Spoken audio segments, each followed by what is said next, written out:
Well, of course, Tumisang is in Cape Town for the budget. Economists warning against hefty tax hikes in the budget tomorrow as a tool to address runaway debt. They say that would be ineffective in a weak economic environment and put pressure on already strained consumers. Tumisang Ndlovu, good afternoon to you. What's the latest from there? Good afternoon to you, Stephen, and our viewers. We're not smelling too much of the stench that you spoke about there at the harbour, but what we are smelling is expectations leading up to the 2024 national budget that will be tabled by the Finance Minister tomorrow. And of course, tax being one of the major issues that many are looking at, from economists to social commentators, as well as labour unions, because tax, if we do get the increases that were hinted in the medium-term budget policy statement, that means it costs far more for the price and the cost of living for you and I as South African citizens. We speak now to COSATU's Matthew Parks about their expectations in this regard. Matthew, thank you so much for your time. The last time, that was the MTBPS, that's when Finance Minister Enoch Godongwana mentioned that they would be looking at raising taxes to at least 15 billion rand as an addition. What is it that you are expecting from the side of those who represent the working class? Sure. Well, thanks for having us. Look, on the issue of taxes, is always a sensitive issue. The state does need to raise additional money, but it should not come from working class or middle class families who are already struggling. There is space to increase taxes upon the wealthy, and the wealthy should pay their fair share.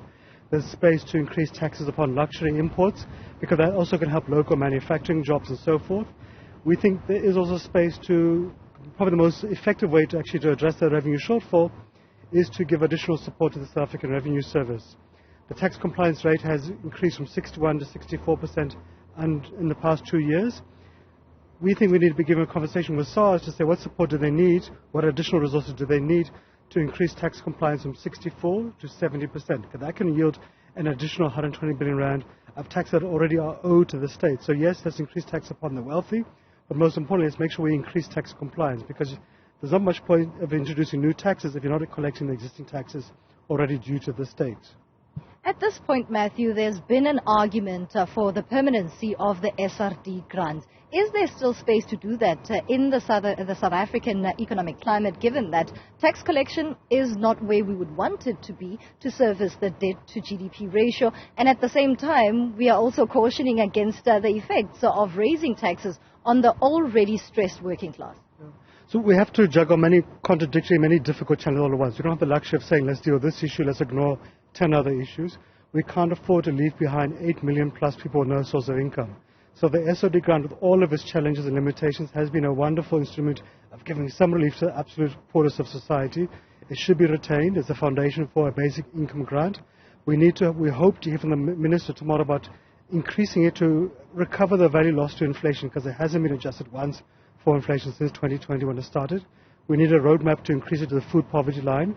Let's see if we can link its participants to skills and employment opportunities to help them to find jobs. But it's affordable. It costs about 35 billion rand in a budget of 2 trillion rand. It has a huge impact on reaching 8 million people. And equally, as we saw during the violence in July 2021, we can't afford to leave behind a quarter of society with no sense of hope, relief, etc. So we have to do it, and we have to see how can we improve upon it, how can we enhance it. But ultimately, the way to address the fiscal shortfalls in the state is to grow the economy, to create jobs, to address the logistical obstacles like load shedding or the crisis at transit. If you address those things, the state will collect the tax revenue it needs to fund public services. Lastly and briefly, Matthew, would it be a pro-poor budget that you are expecting overall, to use that rhetoric? Look, it has to be. We can't afford to continue with the unemployment rate of 41%, rising levels of poverty and inequality, real crisis of corruption and cable theft, slow economic growth rates, the issues of load shedding, the issues of transit, etc. So we hope the Minister can just do the big issues. So increase the presidential employment program to help young people find employment, increase the SRD Grant to give relief to the poor, but you've got to give more support to Eskom to end load shedding. We have to give more support to transit, because that's key to growing the economy, especially the mining, the manufacturing, agricultural sectors. There's got to be something to turn local government around, because that's killing many jobs in rural municipalities.